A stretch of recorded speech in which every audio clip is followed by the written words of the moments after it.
Jérémie 10. Écoutez la parole que l'Éternel a prononcée pour vous, maison d'Israël. Ainsi a dit l'Éternel. N'apprenez pas les façons de faire des nations, et ne craignez pas les signes des cieux, parce que les nations les craignent.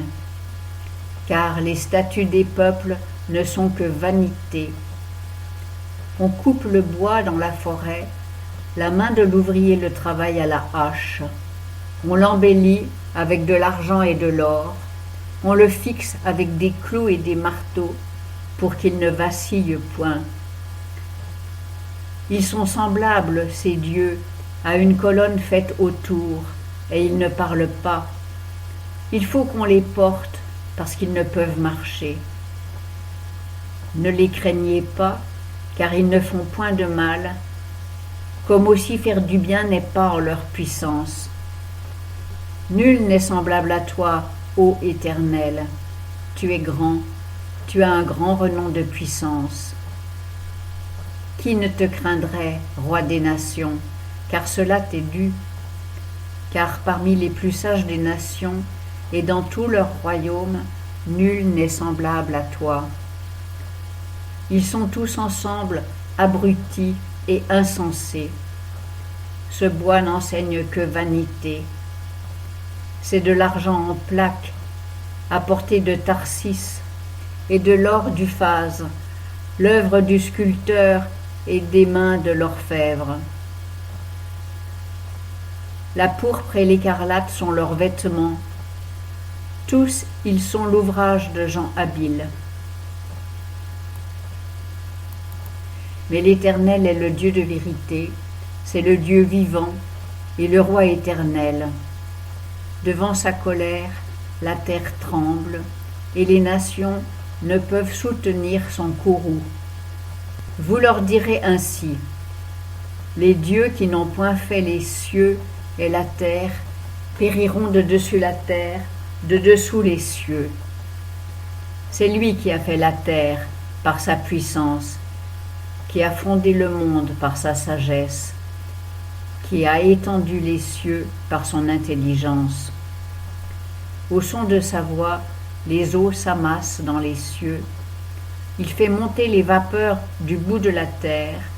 Il produit les éclairs et la pluie, et tire le vent de ses trésors. Tout homme est abruti dans sa science. Tout orfèvre est honteux de son image taillée, car les idoles ne sont que mensonges. Il n'y a point de respiration en elles. Elles ne sont que vanité, œuvre de tromperie. Elles périront au temps où Dieu les visitera. Celui qui est la part de Jacob n'est pas comme elle, car c'est lui qui a tout formé, et Israël est la tribu de son héritage. Son nom est l'Éternel des armées. Rassemble de terre ton bagage, toi qui es assise dans la détresse. Car ainsi a dit l'Éternel, voici, cette fois je vais lancer comme avec la fronde les habitants du pays, et je vais les mettre à l'étroit afin qu'on les atteigne. Malheur à moi, je suis brisé, ma plaie est douloureuse.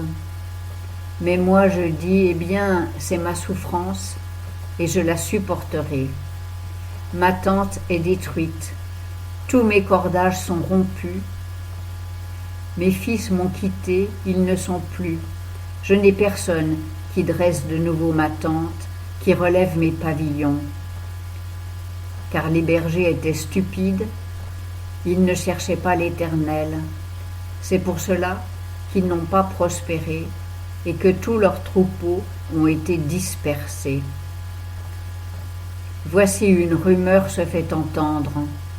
Un grand tumulte vient du pays du nord pour faire des villes de Juda un désert et un repère de chacals. Éternel, je connais que la voix de l'homme ne dépend pas de lui, et qu'il n'est pas au pouvoir de l'homme qui marche de bien diriger ses pas.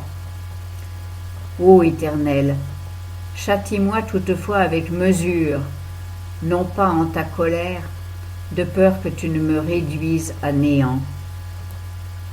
Répands ta fureur sur les nations qui ne te connaissent pas, et sur les tribus qui n'invoquent point ton nom, car elles ont dévoré Jacob, et elles le dévorent. Elles l'ont consumé, et elles ont mis sa demeure en désolation.